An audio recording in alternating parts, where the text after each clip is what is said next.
I'm a lit kid beat.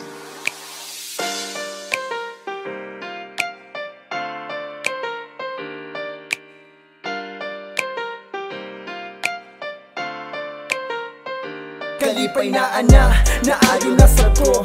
Linaw ng palibot, sugod na gidawat ko. Ang spirito naghatag sa tanan ko nga kailangan gikumpleto na kung niya o gihimo kung balaan. Shalom. Wanay makulang sa akong kinabuhi, makaingon ko na maogyod na ang kinabuhi. Punog kalipes kada adlaw gugma ang naghari, di ikahilo manggihatag sa atuwang hari.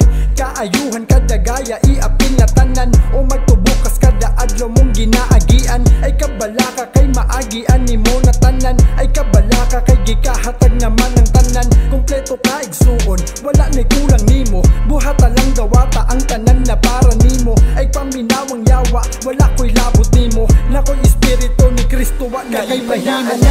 Naayon na sa ko, lino ng palibot, sugod na gidawat ko.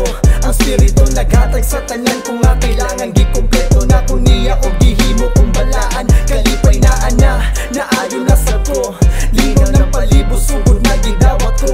Ang spiritu naghatag sa tanan ko nga kailangan gikumpleto na kung niya o gihimo kung balaan. Shalom. Kaana, hayag na kakawasan kay ani ana, gigutom sa gugma pero karon manghatag na. Ngano bang nabago na, bugoy man na siya sa una na ako'y sikretong itugan busa paminawa. Diyos ang gabuhat sa tanang butang, gihanay ang tanan parang mong kinabuhi. Di alang-alang hasta nang imong kapakyasan, di kanusaman, di mo tanaw sa apan.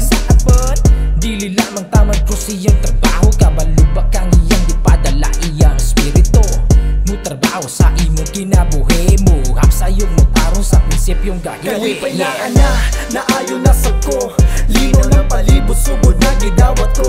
Ang spiritu naghatag sa tanan ko nga kailangan gikumpleto na kung niya o gihimo kung balaan. Kalipay na ana, naayon na sa ko, lino ng palibot, sugod na gidawat ko. Ang spiritu naghatag sa tanan ko nga kailangan gikumpleto na kung niya o gihimo kung balaan. Shalom.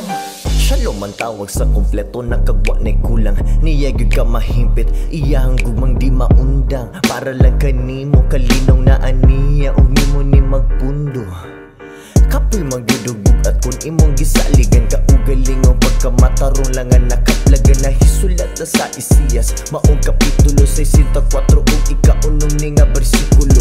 Shalom maong dawata ug ni Kristo ni makita, Jesus mao ang prinsipe kun ato ni isuta. Isaias ni ikasiyam ni nga kapitulo, makita ni siya sa ika-unom nga bersikulo. Kalipay na ana, naayon na sa ko, lino ng palibot, sugod na gidawat ko.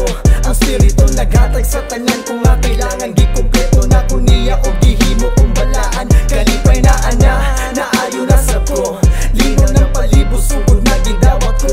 Ang spiritu naghatag sa tanan